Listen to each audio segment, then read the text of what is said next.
Je pense qu'on avait 1, 2, 3, 4, 5 lignes. 5 lignes d'en bas de la page. Metiv Rav Bibi, Barabaya.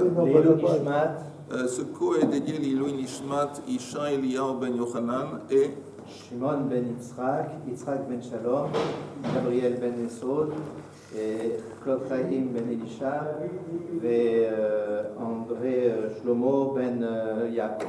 Rachel Bataya. On avait parlé auparavant dans la Mishnah. Peut-être juste on revoit la Mishnah encore une fois. Juste je relis la Mishnah. Hamotzi ochalin unetanan ala iskupa. Quelqu'un qui fait sortir le Shabbat de la nourriture et il le pose sur le seuil. On avait dit le seuil, le perron de la maison. Ben shechazar vehotzian, ben shehotzian acher. Que ça soit lui que plus tard, après qu'il les a posés, il les soulève et il les fait sortir dehors. Que ce soit lui, que ce soit quelqu'un d'autre. Ben shehotzian acher, patour. Il n'y a pas de transgression de hotza midoraita. Pourquoi? Parce qu'il n'a pas transporté un objet d'entrée de la maison qui est rajouté Yahid à rajouter Rabin, parce qu'il a passé à travers le perron. Le perron, on avait dit avant, c'est carmélite. Et carmélite, c'est neutre, c'est pareil. C'est neutre, c'est voilà. C'est neutre. Oui.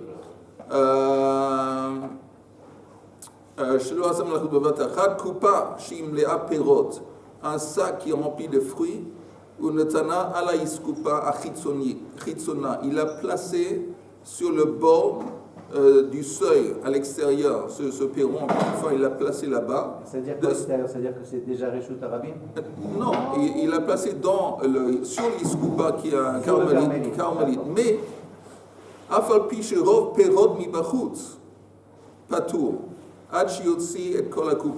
Si tu as un scénario où tu as un sac et plein de fruits, et il y a la moitié du sac, il donne sur l'extérieur, sur la route, sur le Reshut Rabin. Le sac lui-même, il est posé sur le bord du perron. Mais il y a des fruits, disons, il est large, il y a des fruits à l'extérieur qui donnent sur le Reshut Rabin. Néanmoins, il est patour tant qu'il n'a pas fait sortir le sac lui-même. Ok? Donc, on avait rencontré l'autre fois le concept de Eged Kli. Non, mais c'est plus fort, Mechila. Oui, vas-y. Alpi chez Rod, Perod, Mibachot, même si ça a dépassé. Le Rod ou des Perod, il ne se trouve pas dans le Reshut Carmélite. Il se trouve tout le dans plateau. oui. À partir du moment où ça touche un petit peu le Carmélite et que ça n'a pas été fait en même temps de déposer, quand on va venir le reprendre, ce n'est pas considéré comme une avéra. Non, le type, il a fait sortir ce sac de fruits de la maison. Il l'a placé sur le bord, l'extrémité du perron. Donc, il l'a placé sur le carmélite. Oui. Donc, apparemment, il n'y a pas de problème. Mais, il y a un problème de quel point de vue? Parce qu'on aurait pu penser qu'il y a un problème. Disons que la majorité des fruits dans le sac, ils sont suspendus au-dessus de Reshut Rabin. On dit non, on ne va pas selon les fruits à l'intérieur, on va selon le sac. On avait rencontré l'autre fois ces deux concepts, Eged Kli, Shmei Eged. C'est quoi Eged Kli? Que le reliement à travers le Kli, c'est ça qui compte. Ce qui compte en fin de compte, on va selon le Kli dans lequel se trouvent les objets, et pas selon les objets qui se trouvent à l'intérieur. Alors, il y a une machloket, un qui dit qu'on va selon... juste très vite, on va voir le début de la Gemara. On a dit pardon, on va reprendre les deux points. C'est 10 lignes après la Gemara. Vous voyez, Amar Chizkia. On l'avait fait, ça? On l'avait fait. Tout ça, on l'avait fait. C'est tout ça une chazara. Amar Chizkia, Loshanu elabekupam leakishuin vedluin. Quand la Mishnah nous dit qu'il n'est pas responsable tant que tous les fruits ne sont pas dehors, on parle de quel genre de fruits, quel genre de légumes s'ils sont à l'intérieur de ce sac, des courges ou des concombres. Ah, pourquoi? Parce qu'ils sont longs. Ça veut dire quoi qu'ils sont longs? Que même si la plupart de la courge, elle se trouve à l'extrémité, comme si elle est posée dans le Reshut Rabin, il y a tout de même un élément qui reste à l'intérieur. C'est un truc qui est long. Mais selon Chizkia, Aval Mle'a Chardal, si le sac il était plein de petits grains de moutarde, ça peut être d'autres choses, ça peut être des noix, un truc qui est petit, de sorte que la chose elle-même, elle est entièrement dehors. Chayav, alors là il est responsable. Et la Gemara dit pourquoi? Alma, on voit que ça va Eged Kli, Lo Shmei Eged. Que le rassemblement du Kli, c'est pas ça qui compte. On va pas selon le Kli, on va selon le fruit. Donc, si il y a des fruits qui sont entièrement à l'extérieur et sont posés sur Reshut Harabim, c'est ça qui compte.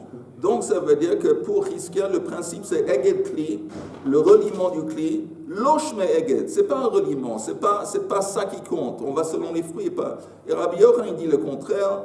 J'ai encore une ligne. Rabbi Yochanan afilum le'a chardal patour. Même si le contenu de ce sac consistait de petits morceaux, disons des grains de moutarde, il n'est pas tour. Pourquoi? Alma, on voit que ça va Eged Kli, Shmei Eged. Que le reliement du Kli, oui, c'est ça qui compte. On va selon le Kli. Et donc, c'est pas important s'il y a plein de fruits qui se trouvent à l'extérieur. Ce qui nous importe, ce qui nous intéresse à nous, ce qui compte, c'est le Kli lui-même. Tant que le panier lui-même, s'il est posé sur le perron, même s'il y a des trucs qui sortent à l'extérieur, on s'en fout. Ça, c'est la marloquette. Je te poser une question, mais je ne veux pas que tu me mettes en colère. Même une et demie. Ah, ouais. Je me sens très large aujourd'hui. D'accord. La halakha, elle va d'après qui? Attends, je ne sais pas. La halakha, c'est comme Rabbi Yochanan. Ah. Comme Rabbi Yochanan. Ok. Alors maintenant, on va sauter un petit peu. On va sauter et on va arriver à où on a arrêté l'autre fois. Regardez ces 5 lignes, je pense 6 lignes, 1, 2, 3, 4, 5. 5 lignes depuis la fin de la page. Metiv Rav Bibi bar Abaya. Je pense qu'on est arrivé jusque-là l'autre fois, il me semble. Nachon Yuda? Ok. Metiv Rav Bibi bar Abaya. On est 5 lignes avant la fin de la page. Hagonev kis b'Shabbat. Chayav. Shekvar nitrayev begneva. Kodem shiyavo liedei isur Shabbat. Vous entendez, il y a un concept qui s'appelle Kamlei Bederaba Minei. Si quelqu'un il est obligé, il a transgressé 2 transgressions, et disons une des transgressions c'est une mise à mort, l'autre c'est une transgression qui l'oblige à payer, un paiement. Alors, Kamlei Bederaba Minei, il assume la punition qui est plus sévère, et il est exempt de la punition qui est moins sévère. Par exemple, quelqu'un qui a fait un acte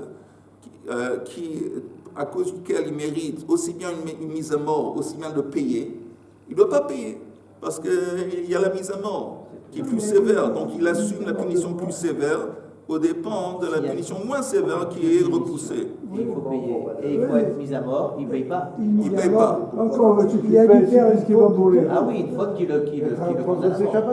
Par exemple, oui. Même tu n'as pas On va arriver à la chronologie.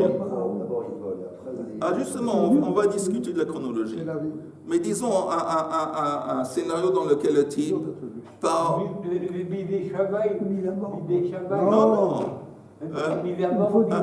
Non, même mise à mort, mais Beidin, un type qui a décidé de profaner le Shabbat. Et il y a eu des témoins. Et donc il est Chayav Mita. Mais en attendant, il a volé. Dans notre scénario, quelqu'un qui vole de quelque chose. Normalement, quand tu voles et tu as attrapé, tu dois restituer ce que tu as volé. Mais en attendant, il a volé le Shabbat, il a décidé consciemment, Meizid, il est sorti de la maison, il est allé avec le sac qu'il a volé en dehors. Le moment qu'il fait ça, il est Chayav Mita, quelqu'un qui transgresse le Shabbat avec des témoins, avec un avertissement. C'est horrible parce qu'il disait qu'un tribunal qui en 70 ans. Ça, c'est autre chose, c'est vrai, mais je dis théoriquement, le moment qu'il sort de la maison avec le sac, il est Chayav Mita. Alors, comme il est Chayav Mita, normalement, il est exempt du besoin de restituer l'argent qu'il a volé. Attends. Ça, c'est comme les Bedera Bamine, mais la Gemara va discuter. C'est rare. Mais rendre l'objet, c'est pas une punition. Il doit rendre l'objet et il n'est pas en plus, il n'a pas un knas par-dessus. Ouais, Il est obligé de rendre l'objet. Non, rendre l'objet, oui. Mais c'est Non, le mais il y a une kefel. punition, Le kefel, il y a c'est une un amende. paiement. Ouais, Un c'est paiement. À rendre l'objet, tu as raison, il est obligé de rendre l'objet. Mais à part ça, il y a une amende. mais tu entends, Ouais. même si le type, il avait liquidé l'objet qu'il avait volé, il avait dépensé l'argent, alors il doit d'abord restituer l'argent. En plus, il y a le kefel, il doit... Mais quoi que ce soit, il serait exempt dans le cas où il est chayav mita. Ah. Donc on va voir ici, qu'est-ce qui se passe. Agonev kis b'shabbat chayav. Il doit payer, il doit restituer ce qu'il a pris. Pourquoi? Shekfar nitreyev begneiva kodem sheyavol yedei isur shabbat. Parce que c'est pas que les deux choses se sont déroulées en même temps, la mise à mort et le vol. Le vol s'est déroulé avant que la profanation du Shabbat, le Chilul Shabbat. Comment? Parce que quand le type, vous entendez, le type il est dans une maison, le fait de soulever l'objet qui appartient à quelqu'un d'autre, il a fait Hagba, il a fait un kinyan. Alors c'est rentré dans le domaine du voleur. Le fait même, il prend un objet, il le soulève, ça doit être d'une armoire, d'une chaise, de par terre, voilà. Ça veut dire qu'il s'est rentré dans son domaine, à partir de ce moment, il a fait Gneiva. Et quand il va sortir de la maison, il va ouvrir la porte et sortir, ça c'est la deuxième étape qui se déroule plus tard. Mais comme en fin de compte, au moment même qu'il a soulevé l'objet, il a volé, ça précède la transgression de Hotsa, et donc il doit payer. Il est seulement exemple de payer quand les deux choses se déroulent en même temps. C'est rare. Mais ce n'est pas le cas. Je comprends pas. Mais ça, c'est le premier scénario. Si Deuxième c'est pas scénario. Parce que ça le gêne pour passer. Aya Megarer. Non, ça le gêne pour passer. Qu'est-ce qui se passe, Shlomo?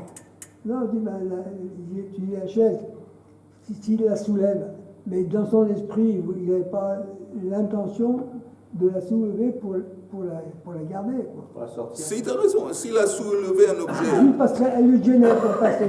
s'il a soulevé un objet, pas pour le voler, Oui. simplement soulever un objet pour le. Et après, et il se trouve près de la porte, il dit, tu sais quoi, j'aime beaucoup cette chaise, je la sympathise, je vais la voler.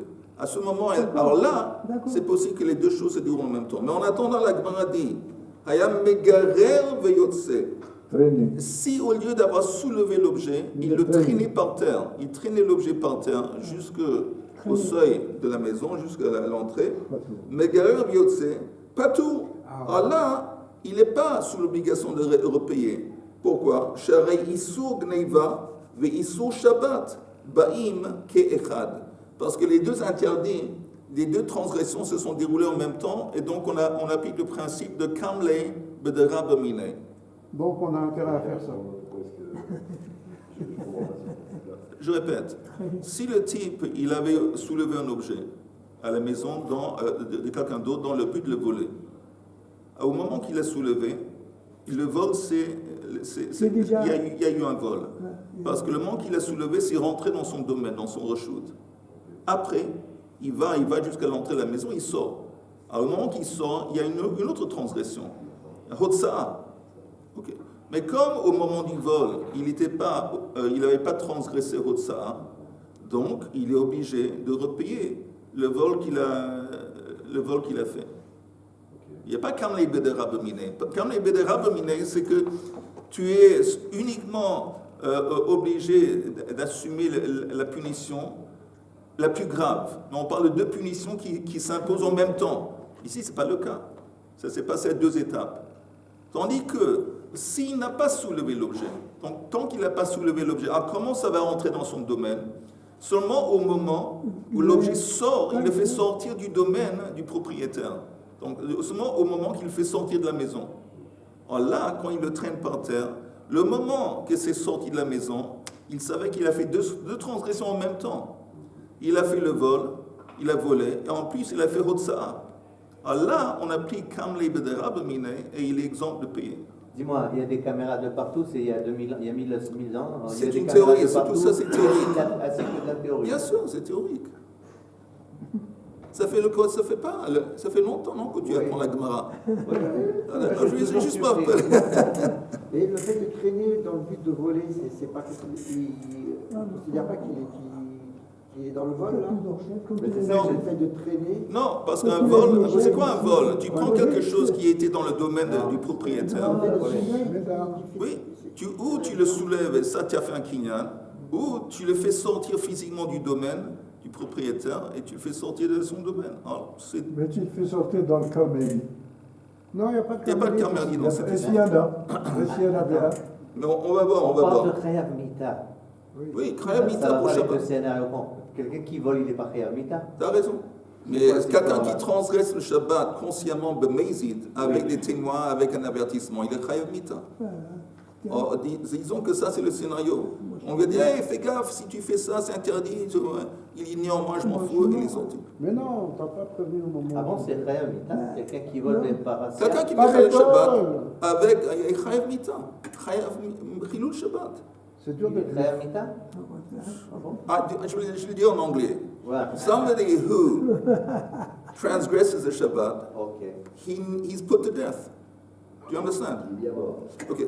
Alors, je retourne à la Gemara. Alors, où est-ce qu'on voit un rapport avec ce qu'on a appris précédemment? Et si tu dis, si tu montres à l'esprit de dire Eged Kli, Shmei Eged, que ce qui compte c'est le Kli, le Kli, et pas le contenu du Kli. Encore une fois, ça veut dire que si vous entendez, si ça c'est le bord, si ça c'est le seuil de la maison, et lui il a un gros sac avec des choses dedans, alors il sort, on fait ça slow motion, le sort. Et si tu dis, tant que le sac il n'est pas entièrement sorti, alors il n'a pas fait Hotsa'a, alors il y a un problème. Parce que le moment qu'il y a un élément du sac qui est sorti de la maison, il y a des éléments dans le sac, disons, il y a des gobelets, il y a des assiettes. Alors, il y a des gobelets qui sont déjà dans le sac, qui sont déjà à l'extérieur. Vis-à-vis du vol, il a déjà volé. Mais il a seulement fait transgresser ça une fois qu'il a fait sortir tout le sac. Alors là, ça ne marche pas. La Gemara dit, c'est une attaque contre l'opinion qui dit Eged, Kli, Shmei Eged, qu'on va selon le panier, on va selon le sac. Pourquoi je répète? Oui, pourquoi c'est une attaque, je répète? Parce que on avait dit le type, quand il traîne l'objet par terre, le moment qu'il sort de la maison, il s'avère qu'il a transgressé les deux transgressions en même temps, et le vol et Hotsa'a. Mais selon l'opinion qui dit il n'a pas encore transgressé Hotsa'a, tant qu'il n'a pas fait sortir tout le sac. Alors là, c'est pas vrai, parce que le vol, en ce qui concerne le vol, il a déjà transgressé le vol, parce que le moment qu'il y a des éléments qui sont dans le sac, qui sont en dehors de la maison, ils ne sont plus dans le domaine du point, il a transgressé le vol. Et seulement quelques secondes plus tard, quand il fait sortir le sac, il s'avère qu'il a aussi transgressé Hotsa'a. Donc la Gemara dit, c'est une attaque sur celui qui dit Eged Kli, Shmei Eged. C'est clair ou c'est un peu... Non, Ça veut dire ils ont... moi, j'ai pas compris. J'ai pas compris quelque chose. Ça veut Si dire c'est dans les- Attends une seconde. ils ont unifié et le Hotsa'a et le vol. Et le vol. Oui. Alors ça fait deux. Ça fait deux, si C'est ça pour se ça déroule que- en même temps, il est exempt du vol, de repayer le vol, parce qu'il est kamlé, bederabamine, il est obligé dans la punition la plus dure qu'il a mise à mort, et ça le rend exempt vis-à-vis du vol. Moi, je ne comprends pas de comparer les deux. Un, c'est un reshut yachid qu'on fait, on va le soulever ou on va le traîner, peu importe, jusqu'à la porte.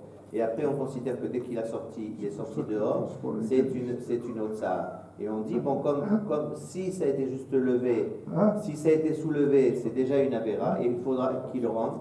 Et la deuxième chose, et à partir du moment où il a sorti de la maison, c'est une deuxième avéra. Otsa. Et après, Qu'est-ce que tu on comprends compare- pas? Moi, je ne comprends pas qu'on compare ça avec le sac qui se trouve dans le récit carmélite. Non, il n'y a plus le carmélitissime. On a laissé. Non, on a laissé. Moi, j'ai dit l'entrée de la maison. Il a franchi. Il n'y a plus de carmélite maintenant. On parle pas de Il est à carmélite. la limite. Il est sorti. Il y a une porte. Il y a une porte dans la maison. Tu ouvres la porte et tu sors dehors. Tu es dans le Reshut Rabin directement. Ok. Et le sac qui se trouve. Alors, le type, il a un sac dans ses mains. Alors, il ouvre la porte, il sort avec le sac. Alors, la Gemara dit, mais attends, selon l'opinion qui dit que tant qu'il n'a pas fait sortir tout le sac, on dit Eged Kli Shmei Eged.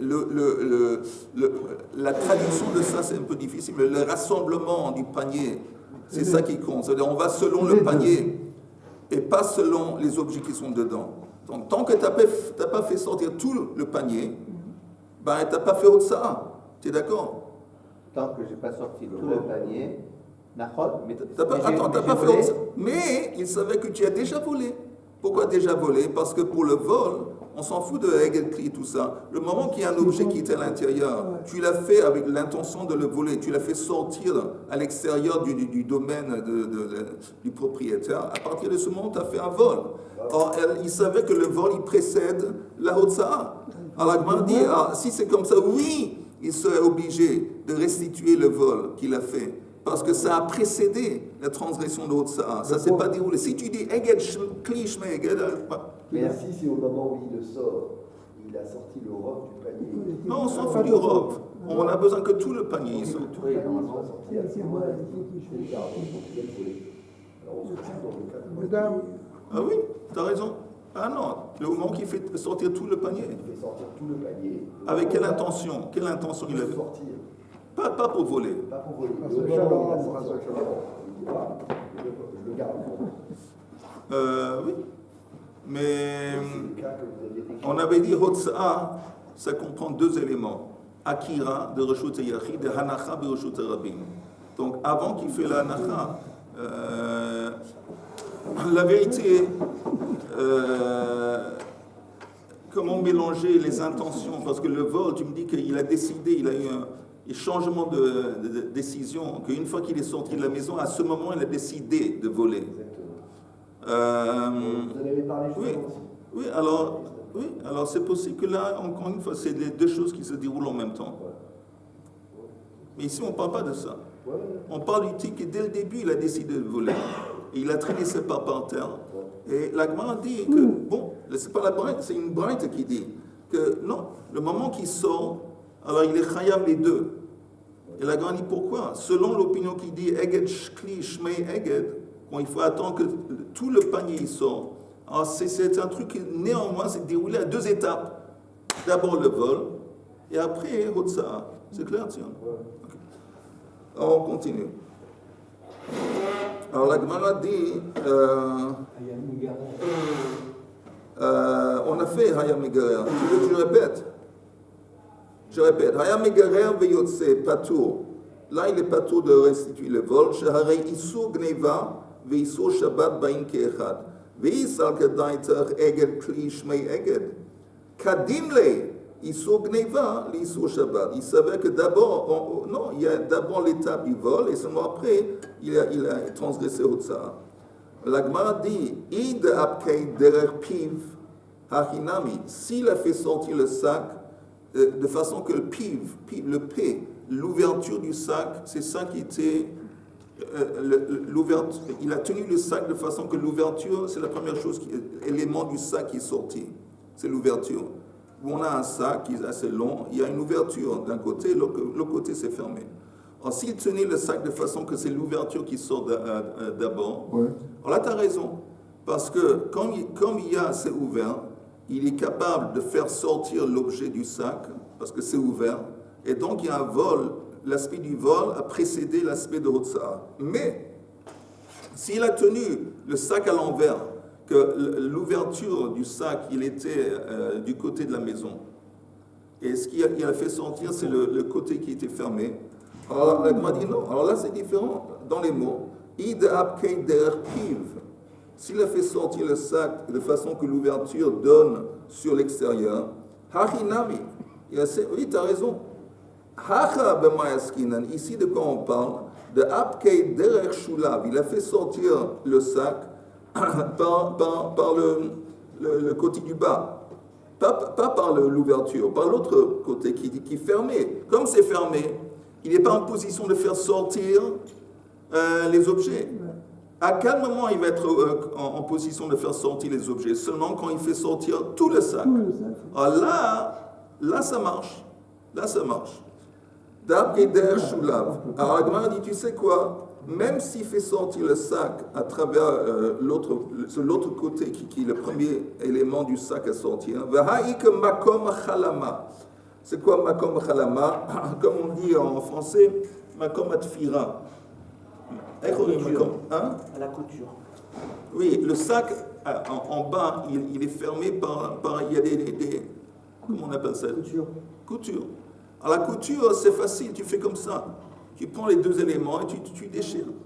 Alors, chaque ça devient une ouverture. Alors, même si ça ne change rien si tu fais sortir le sac par le P, par l'ouverture ou l'opposé.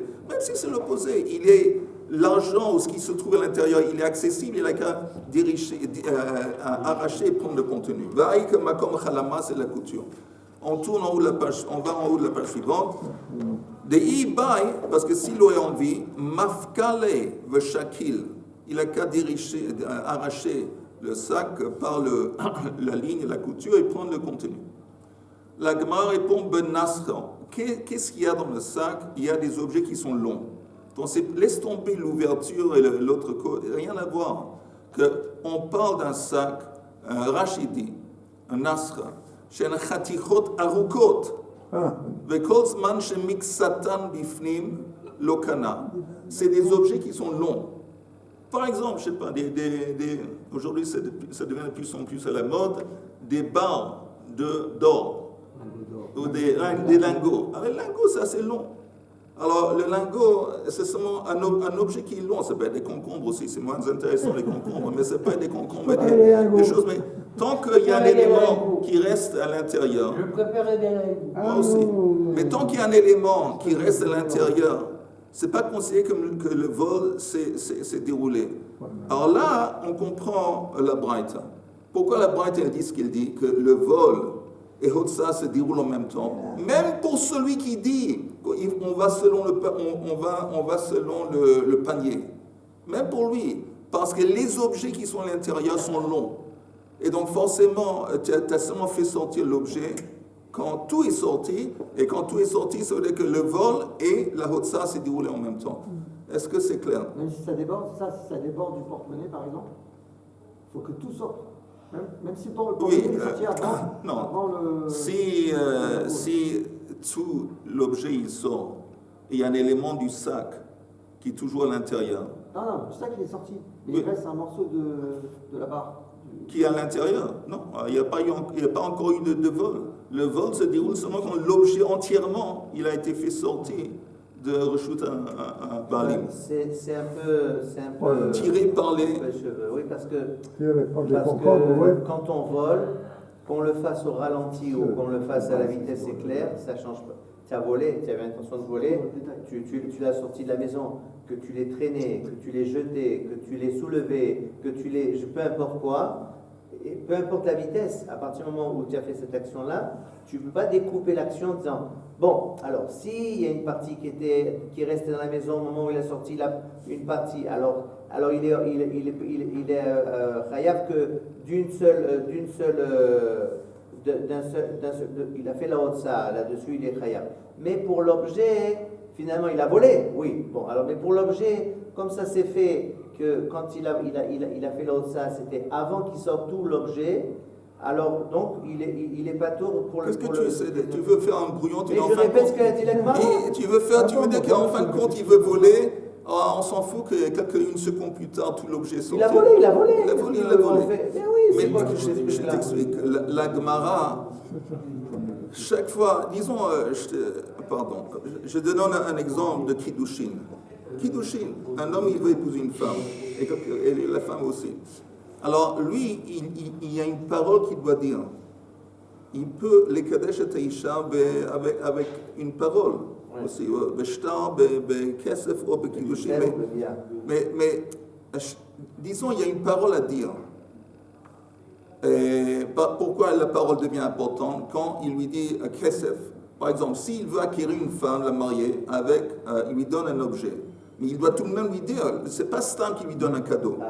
Il lui, Ariad Mekodesh, il dit, Kesef, Beshtanze, ok?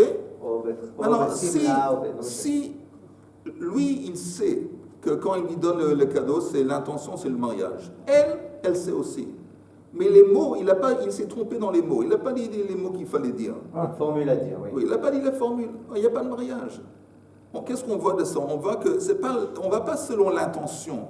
On va selon l'acte. Il y a un acte d'acquisition d'une femme, de Kinyan Isha, et ça se déroule devant. C'est un acte comme n'importe quelle chose. Ça a des limites, ça a des contours, ça a une définition. Tant que ça ne se déroule pas, ça ne se déroule pas. La même chose, un vol. Un vol, on s'en fout de qu'est-ce qu'il avait en tête. Le moment qu'il a commencé à traîner l'objet dans la maison du propriétaire, il avait en tête de le voler. Mais la définition d'un vol, c'est de faire passer un objet du domaine du propriétaire au domaine du voleur. En tant qu'il a traîné par terre, il n'y a pas un massé kinyan. Donc au niveau technique, on s'en fout de son intention. On s'en fout de l'intention. On va selon l'acte.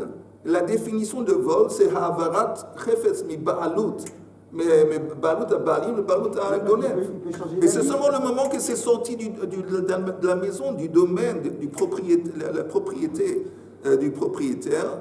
Là aussi, même s'il n'a pas soulevé, il a fait un vol. Alors, très bien. Je vais prendre un exemple. J'ai pris un objet et je l'ai sorti d'une grange à une autre grange.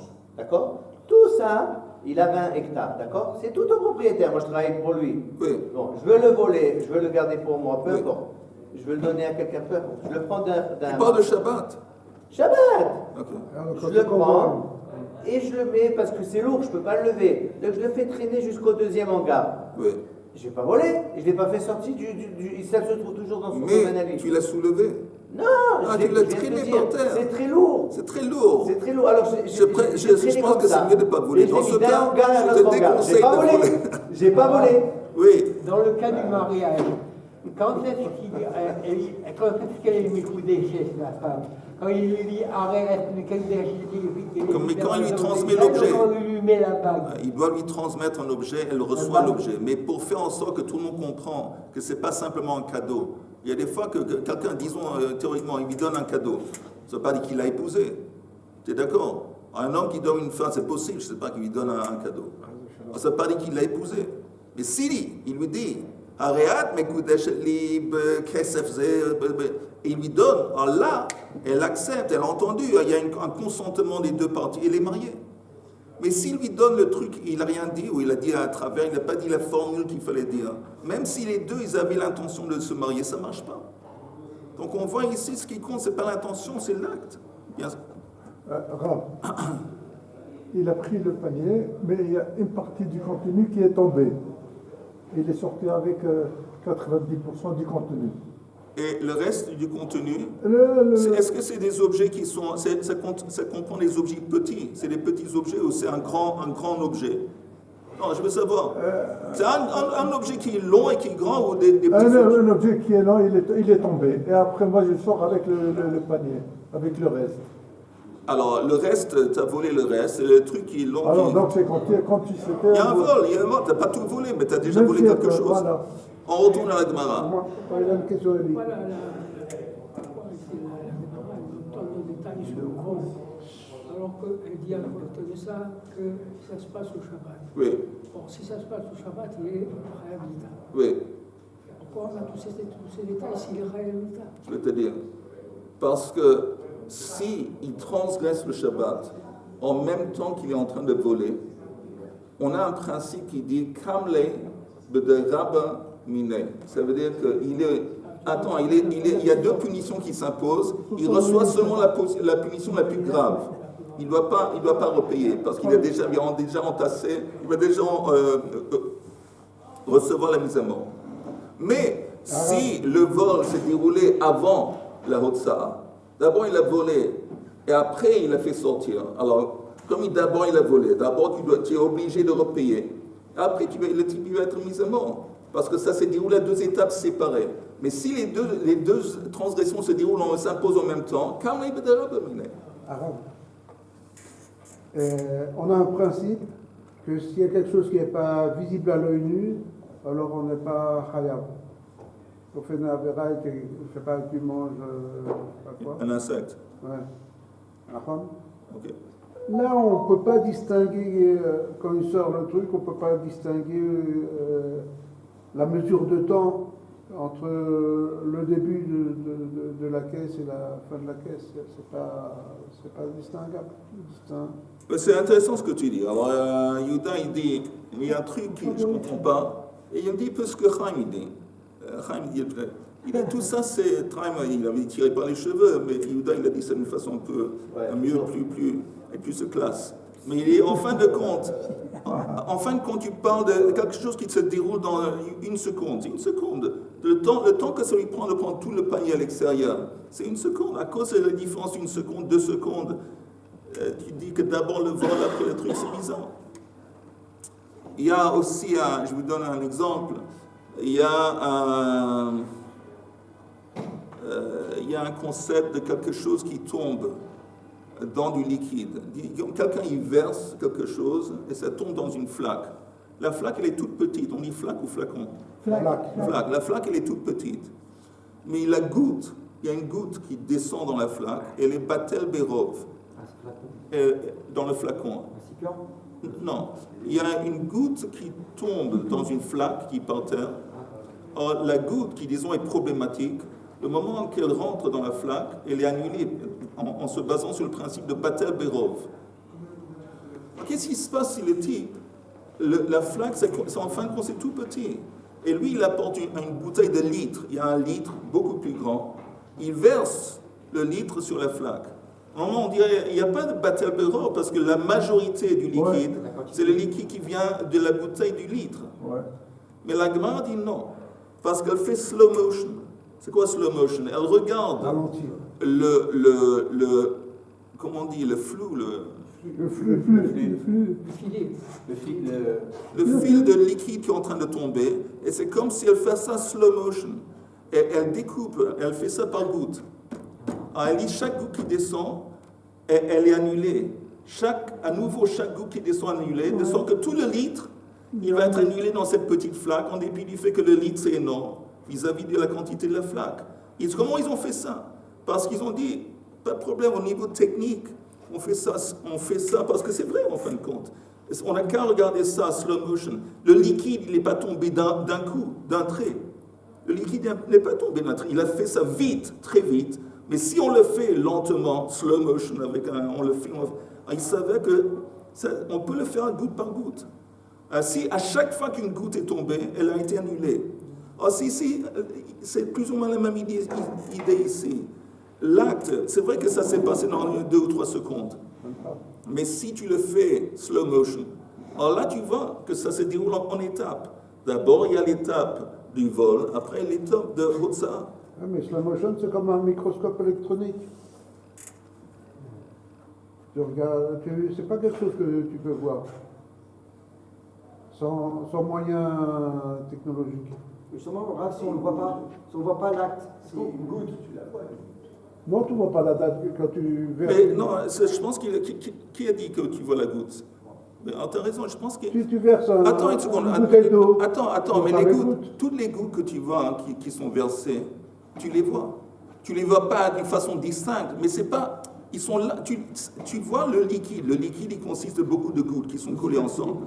Tandis que, attends une seconde, comment on appelle ça, le jouk, le truc, il est invisible à l'œil cru, à l'œil... Tu ne peux pas le voir. Okay, alors, mais si tu vois le liquide, simplement tu ne vois pas les gouttes d'une façon individuelle. Mais... Je vole quelque chose, c'est-à-dire que j'ai volé chaque fois, je vole du poudre d'or. J'ai dit non, chaque grain d'or, c'est le jamais de contact. Oui, mais tu as fait sortir combien? Tu as fait sortir par poudre, par morceau de moine? Si je verse comme ça la poudre d'or. sur le perron de la maison. Messieurs, Si on ne va pas faire l'acte du vol, c'est traîner ou le Oui. porte-monnaie, qu'est-ce qu'on considère? On considère qu'il a d'abord volé et sorti, c'est quoi? sorti C'est quoi? le porte-monnaie. Oui. Si on voit pas la personne. C'est pas important si on voit, mais comment on sait qu'il a volé? Comment on sait qu'il a volé? Quand il le sort. Comment on sait qu'il a volé? Grave. Quand il le sort de. Alors je sais pas, il y a deux possibilités. Où il est soulevé, on a vu Mais qu'il si on est ne voit pas ça, qu'est-ce qu'on considère? Alors, où tu vois quelqu'un qui sort de la maison, là, le type il sort de la maison, est-ce qu'il a dans ses mains ou est-ce qu'il est en train de traîner le truc par terre? On le voit. Et si on ne le voit pas, comment on sait qu'il y a eu un vol? Peut-être qu'il n'y a pas eu un vol. Grave. Messieurs, bonne journée. Grave. Et si c'est par exemple la